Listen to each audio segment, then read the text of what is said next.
بسم اللہ الرحمن الرحیم۔ معزز دوستو، آج میں آپ کو بتاؤں گا کہ اسلام کا اصل کلمہ کون سا ہے اور کون سا وہ کلمہ ہے جو اسلام میں غلط طریقے سے داخل کیا گیا۔ آپ کو اس ویڈیو کے آخر میں یہ بھی بتایا جائے گا کہ آج کے بعد آج سے پہلے کتنا عرصہ پہلے یہ کلمہ شروع ہوا، جو اہل تشیع اور روافض حضرات پڑھتے ہیں اور اس کو دین کی بنیاد سمجھتے ہیں۔ میں آپ کے سامنے آج شیعوں کی کتابوں کے حوالے رکھوں گا کہ جن سے اصل اسلام کا کلمہ ثابت ہوتا ہے۔ اللہ رب العزت نے دین مبین کو قیامت تک کے لیے آنے والے انسانوں کے لیے پسند فرما لیا اور اس دین کو مکمل کر دیا۔ اسلام کا جو کلمہ تھا، جو اسلام کی بنیاد تھی، وہ ہمیشہ سے لا الہ الا اللہ محمد الرسول اللہ ہی رہا، لیکن بعض دوستوں نے اس کے اندر تبدیلی کر کے اس کے اندر اضافہ کر دیا اور دین کے اندر ایک ایسی نئی چیز کو شامل کر دیا جو پیغمبر علیہ الصلاۃ والسلام کے دور میں نہ تھی، اس کو دین کا حصہ بنا دیا اور دین کے بنیادی عقائد میں شامل کر دیا۔ اللہ رب العزت نے اس دین کو ہمیشہ کے لیے ایک ایسی بنیادی ضروریات کے ساتھ پیدا کیا اور نازل فرمایا کہ جس میں تمام چیزیں مکمل تھیں۔ اللہ کے رسول صلی اللہ علیہ وسلم نے جب سب سے پہلے ان کے سامنے مشرکین مکہ کے سامنے جو بات پیش کی تھی وہ یہی تھی کہ لا الہ الا اللہ پڑھ لو، کامیاب ہو جاؤ گے۔ اس میں علی ولی اللہ یا وسیع رسول اللہ کا کوئی تذکرہ نہیں تھا، بعض کے لوگوں نے اس کے اندر یہ شامل کر لیا۔ تو پہلا حوالہ جس سے یہ بات معلوم ہوتی ہے کہ یہ اصل کلمہ لا الہ الا اللہ محمد الرسول اللہ ہے، وہ پہلا حوالہ سنیے۔ پہلا حوالہ حیات القلوب فارسی کی کتاب ہے، یہ ایران کے اندر تہران سے چھپی۔ اس کی دوسری جلد ہے، اس کے اندر ملا باقر مجلسی جس کی وفات سن 1110 ہجری کے اندر ہوئی، اس نے اپنی کتاب کے اندر جناب علی المرتضیٰ کا قول نقل کیا ہے۔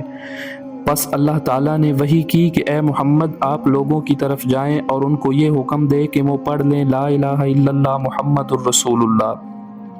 ملا باقر مجلسی اپنی کتاب کے اندر لکھ رہا ہے کہ اللہ رب العزت نے نبی کریم صلی اللہ علیہ وسلم کو لا الہ الا اللہ محمد الرسول اللہ پڑھنے کا حکم دیا اور لوگوں کے سامنے یہی کلمہ پیش فرمانے کا حکم دیا تھا۔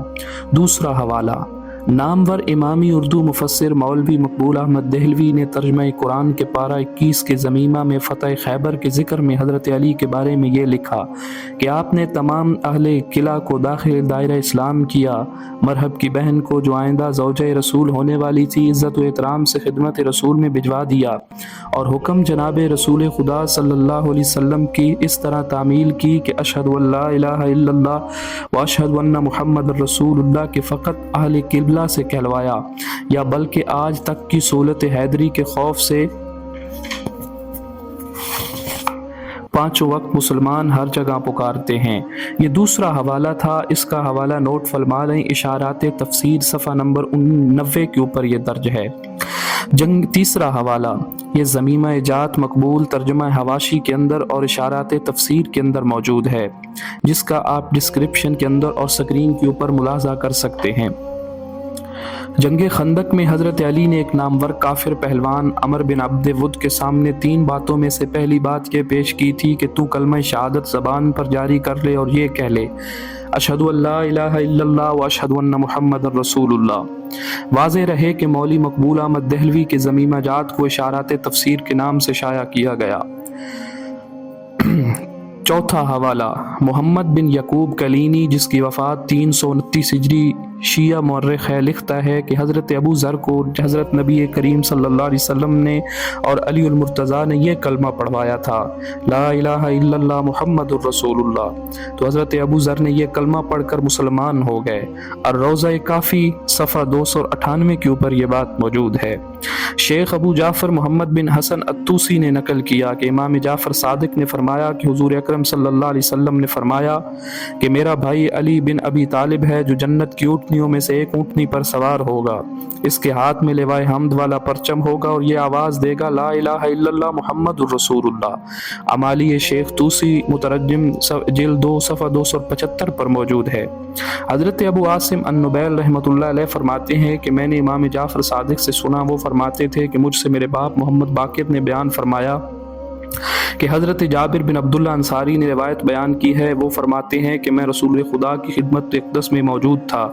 دوسری جانب حضرت علی بھی موجود تھے۔ تو ہماری شیخ توسی جلد 2 صفحہ 332 کے اوپر ہے، اچانک میں نے دیکھا کہ حضرت عمر ایک مرد کا گریبان پکڑے ہوئے اس کو رسول خدا کی خدمت میں لے کر آئے۔ پس اللہ کے رسول نے پوچھا اس کو کیا ہوا ہے؟ حضرت عمر نے عرض کیا یا رسول اللہ، اس بندے نے آپ کی طرف ایک حدیث بیان کی، آپ نے فرمایا جو شخص لا الہ الا اللہ محمد الرسول اللہ پڑھ لے وہ جنت میں جائے گا۔ یا رسول اللہ، جب لوگوں نے یہ حدیث سن لی تو وہ اپنے اعمال کو چھوڑ دیں گے۔ یا رسول اللہ، کیا آپ نے ایسا فرمایا تھا؟ تو حضرت نبی کریم صلی اللہ علیہ وسلم نے فرمایا ہاں۔ اب اس بات کے اندر بھی اللہ کے رسول نے اس بندے کو یہی کہا کہ لا الہ الا اللہ محمد الرسول اللہ پڑھ لے گا وہ کامیاب ہوگا۔ اگلا حوالہ شیخ سید شریف رضی، جس کی وفات 404 ہجری میں اس نے اپنی کتاب نہج البلاغہ عربی